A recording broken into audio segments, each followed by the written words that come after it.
Hey everybody, it is week 4 of the Global Music Match, and this week it is all things Colin Lillie.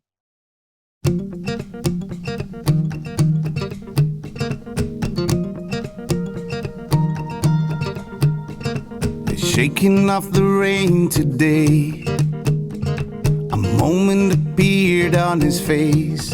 He asked him, "Are you okay?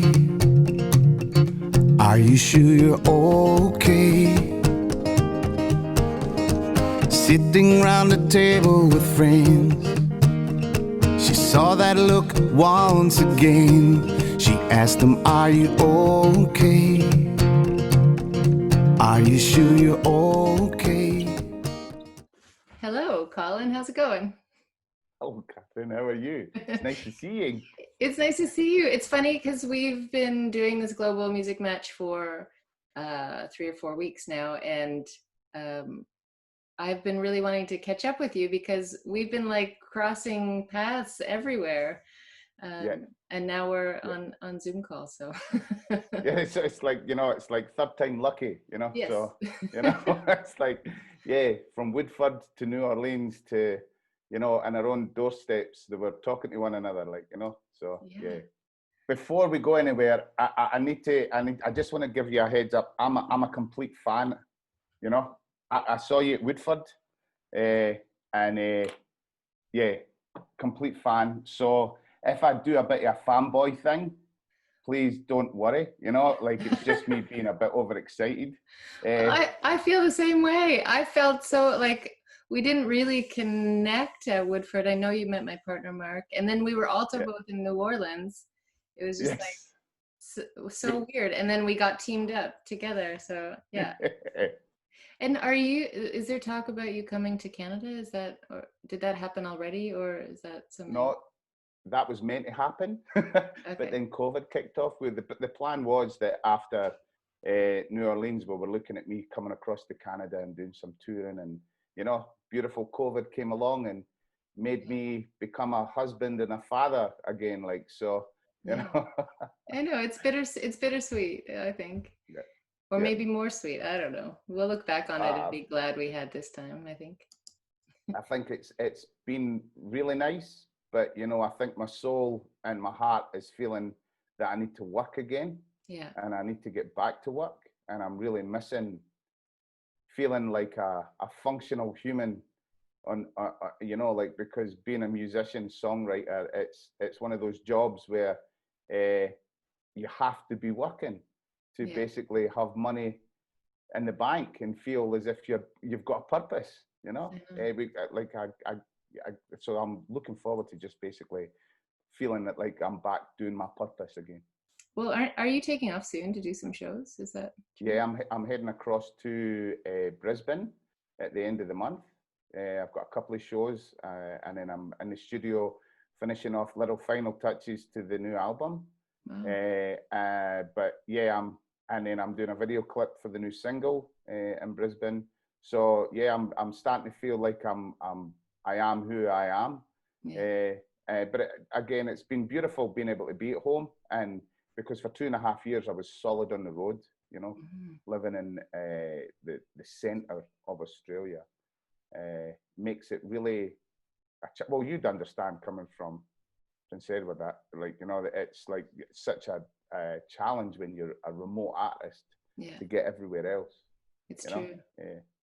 uh, I think living here in the desert for me, in such a regional remote place, has been the the catalyst of me being able to do what I do. Mm. If I hadn't got here and I had not made Alice Springs my home, I would not be doing what I'm doing. Yeah. Uh, there is a uniqueness and a pure thing that happens when you are in such a small community. We've got over 20,000 people, 20 odd thousand living here in the desert, but it takes 16 hours to get up north to Darwin, and it takes 16 hours to get down south.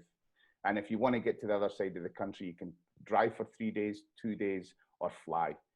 So for me, there's a self-reliance, and you have to have that self-belief more so. And the community that you have here, the music community. There's a self-reliance on one another that helps grow some of the most amazing music that people, when they do come to such a remote regional area, they're going, wow, you know, what is this place? Like, why do we not know more about this place? And it's because we keep it a secret, you know? Yeah, same here. It's like, it's great, but not too many of you. We don't want too many. You know, I was actually in Alice Springs once, years ago, probably 20 years ago. Wow. I did an exchange year in Australia, and I lived not exactly in the same kind of climate, but pretty close. I lived in Broken Hill for a whole year. Oh, hey, And Broken Hill. It gets yeah. hot there. Oh God, it was so hot.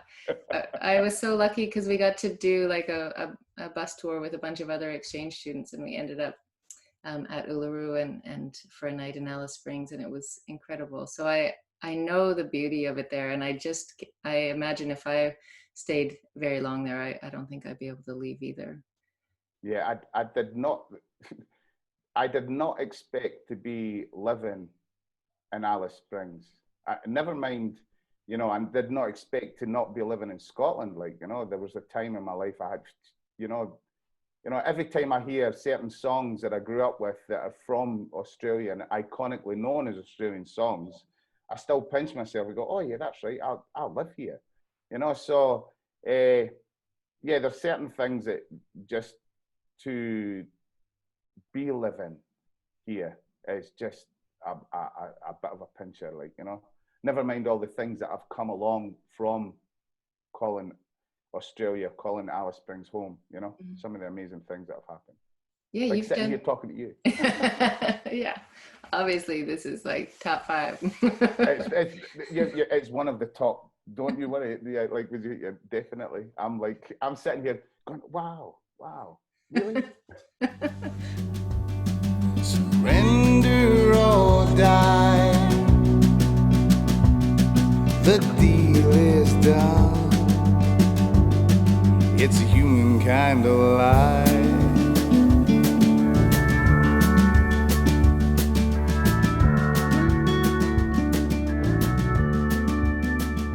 I feel like, did Alice Springs save your life? Yes, and that's the simple answer to that. Yes, you know, before I got to Alice Springs, before I really got to Australia, I guess. Well, I went to Australia for a year traveling. You know, I did the travel, and I had an Irish girlfriend at the time, and she always wanted to come to Australia. And we came. I came back a year later, and I said I was only coming for 3 months, and then 3 months ended up being 6 months, and it's now been 15 years. So I'm not allowed back in Ireland again because I broke an Irish girl's heart. But Alice Springs certainly saved my life. It's certainly a place where its space helped me to learn about the space within myself. That's it. Interview over. It's just so important. I mean, so many of the things that you bring up in your songs, you know, Petrichor is just a really beautiful collection of songs. Thank you. I've been listening to it endlessly, and there's a lot in there about, you know, just being true to yourself and healing. And I know, because I got a sneak peek listen to your next single that's coming out for your new record called Stop, and that seems to be kind of a continuation of that, of like yeah, the inner journey and kind of allowing other people to see themselves inside of your journey, and talking about anxiety. And I think there was, yeah, Stop had to do with anxiety and insomnia. And yeah. So I'm a recovered alcoholic addict, and I have been for the last 12 years, you know, and that is due to me coming to Alice Springs and having experiences here, which then made me go, no, this is not the life I want. And I've done a lot of work on myself, and I guess as a lazy human I can be, you know, I went through a phase where I was suffering from insomnia, and I was battling with myself going, you've done the work, you've got through so much, why are you self-doubt, and why are you going through this constant cycle of thinking and thinking? And it was about a week's worth of really not getting any sleep. It was driving me nuts, and it was like it was two people within myself, the old and the new, which then makes me afraid of the tomorrow. Because when it comes to anxiety for me, I'm always afraid of tomorrow. You know, that is what my anxiety is. If I'm leaving to go somewhere, I've got my processes on how I deal with that. If I've got a gig, I've got my processes to do with that. But when it comes to bedtime and sleeping, I've learned that that's where I can heal it a lot more if I'm doing it, if I'm getting good sleep. And it was driving me nuts. So the song Stop came to me, which was the moment of me going, stop, breathe, respect what you've done, understand you've moved forward. And if you do that, you'll have enough time to just reset and go to sleep. Yeah. Sleep is my favorite thing.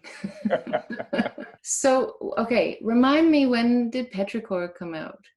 I released Petrichor earlier this year, just at the early stages of the complete lockdown, you know, which everybody was going, are you mad? And I was like, well, yes, I am mad, but I don't think it's mad putting music out into the world. And so Petrichor was released during lockdown. I think I mean, I wish I had that record in my playlist, during that time, because I think it probably helped a lot of people. Like, it's really beautiful music. I am encouraging everyone to go listen to it right now. Thank you. When did you have time to do a whole new record? Like, it's coming out, well, the first single is coming out September 25th.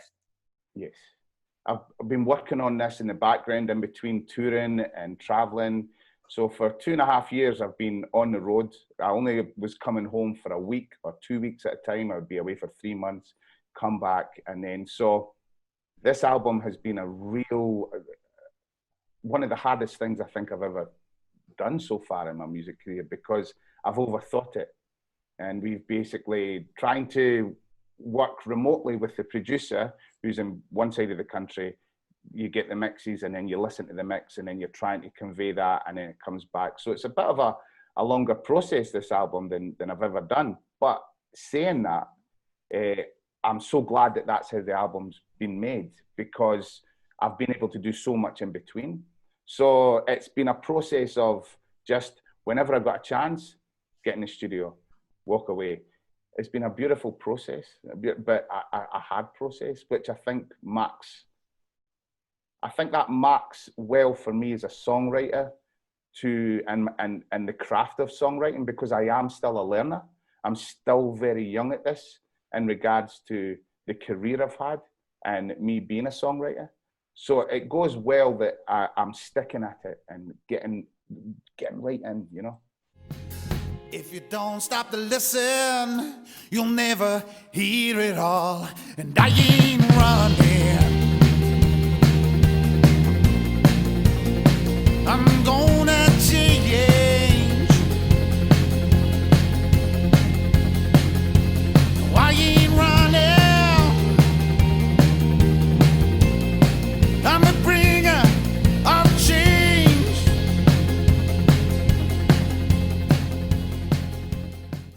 What do you think are your like top 3 albums from when you were, I don't know, when I was younger?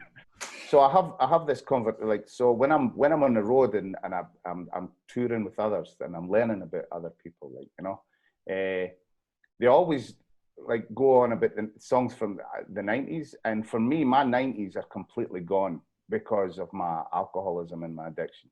Mm-hmm. You know, there's music was there, but it was a background thing. Yeah. It's completely gone. But for me, one album that's a great album that made me realize about lyrics. And at 11, it's sort of like, you know, you're trying to find your way. But I remember hearing this one song, and by the time the song was finished, I remember crying. I remember, and it was the Corries, and it was they were doing a cover of a song called "The Strangest Dream," And, you know, it was the first time that lyrics had a strength that connected within me. And it was all about, it's a pre-war song, and a post-war, song. And it's about just the world coming to an end of fighting and stuff like that, no more. And I think at 11, that hit me. And then I listened to that whole cassette and I fell in love with that cassette, that like I would listen to that. And I learned more about Scottish history and more about myself listening to that one cassette, which was just a Corries compilation. So that cassette, the best of the Corries, that is up there with one of my all-time favourites. And then Neil Young, Harvest Moon, that is something. There's something I feel that Canada, if you could take whatever's in the water in Canada and duplicate that, you could make a lot of money for the music industry in Canada because I don't know what's in the water, but you guys are incredible songwriters. There's just something about it. Going back in time, I was into heavy metal and I've sort of gone back slightly because one of my sons is really into heavy metal and he's learning the guitar and stuff. So I've been listening to a lot of the albums that I listened to when I was about 15, 16. That was and so yeah, I've been listening to a bit of Metallica. So Metallica's got the Black Album, but Justice for All, I know that's going to sound weird to a lot of people considering what I'm doing now, but that's probably the 3 favorite albums of a happy time, a real happy time. Mm-hmm. And then if we go Mumford and Sons and we move into now and we're traveling around now, I've really been listening to your album Coyote, so I've been digging that. Liz Stringer, I think Liz Stringer is probably Australia's premium songwriter now. Yeah. I think she's mind-blowing. I think there's also something in the water in Australia, like the music coming out of there, your music, Liz Stringer, there's just like all of these incredible, and it's really like, for me, it's the songwriting. I think the spaciousness of the country is similar to in Canada. Like there's all this space and room. I don't know, there's something in there, but I was really, really blown away by just how much great music is happening in Australia right now. It's beautiful. If only we were closer. You're so far away. Yeah. I'm waiting for the next James Bond villain to disconnect everything. Like, I think if Canada could drift over, pick up Scotland and Ireland and then come down and pick, we'd be all right. That'd be great. Yeah. Maybe could we take Italy in as well? And Yes. I think there's could you imagine that? But I think a lot of people, for me, coming to Australia, I grew up in a place where colour was my colour. That was it. We didn't have people of colour. The disadvantaged were all the same colour. The people who were trodden, and having our neighbours for so long, and having that with their neighbours and that history with their neighbours. That when I came to Australia, and I came to a place where there were so many faces from so many places, it blew my mind. It blew my mind that so many people, because, coming from Europe, this country doesn't like that country, this country doesn't like that country. And I know we've got our problems here and there's things that need to be looked at and repaired, but it blew my mind that so many people with so many faces could. Yeah. My wife is Aboriginal, and she and so the boys are Aboriginal as well. So I get the beautiful of not being Australian, but learning about Australian culture, but then also learning about my wife's culture. And the one thing that I've learned the most out of is same but different.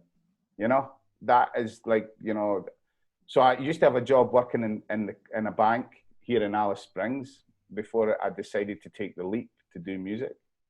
And we would, to check a signature if it was a forgery, you would never look at the differences, you would look at the similarities. That's what you would look for to find a forgery. You'd find the similarities, and if it more similarities. So I feel that that's what how I move in my life and how I move now with everything. And everybody has differences, but it's the similarities that bring us together, you know? So yeah, I love that. I love the fact that, you know, you can see the similarities in somebody who may have been somewhere else, brought up somewhere else, or had a different story or whatever. It's great. I love that. That's the beauty of songwriting too, is the connection. Like you said, it's like, I think songwriters generally have to be interested in people, and you, I think, are very, not only are you very interesting, you're very interested in people, and that shows in the conversations you have and the music you make, and it's a very lovely thing. Thank you. Yeah, this is nice. I'm just being nice for the cameras. Oh, that's great. You'll go out there and you'll say, like, what you call it? I've never gone to Australia. Never. Nah, I know that's not true.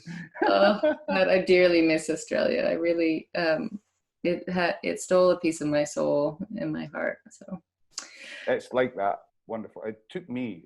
I think my soul was here, and that's why I am here. You know, I was a lost soul, and somewhere here in the desert, there's a little multi-million-year-old rock where my soul was hidden underneath it, like, you know. So, you found your place. I found my place. You know, like, you know, there are a lot of people going, why so far away? And I say, well, there's a reason why I'm not in Scotland anymore. So get away as far as I could. Yeah. Yeah, I think sometimes my mum's fairly old now, and when I call her, she sometimes thinks I'm just down the road. Oh, you know? That's nice. Because I've only been home twice in the whole time I've been here. And I took the whole family home in 2016, and taking my wife and the kids, and, you know, them being local fellas here, Indigenous mob here, you could see the curtains sliding open and that, and they're going, who's that going into Isabel's house? Oh, look at the colour of them. Like, you could just hear them, like, you know, because they stood out like, you know, I stand out when I go out to my wife's family's community. Like, you know, I stand out, like, you can see me a mile away. But what do you call it? And, you know, it was fun. And like our middle one, Ethan, he just loved being in Scotland. He was walking down, he's got my people. He was like, my people. He just awesome. Loved it. It was so good. Yeah, anyway. Now, I've got a question to ask. Yeah. When the time does come, I would love to come and hang out with you in your backyard, and maybe we could do a gig in that. So I really want that to happen. I'm going to make that happen. I was thinking that when I saw that you were, you know, planning, obviously your plans got scuttled to come to Canada this time around, but there will be another time.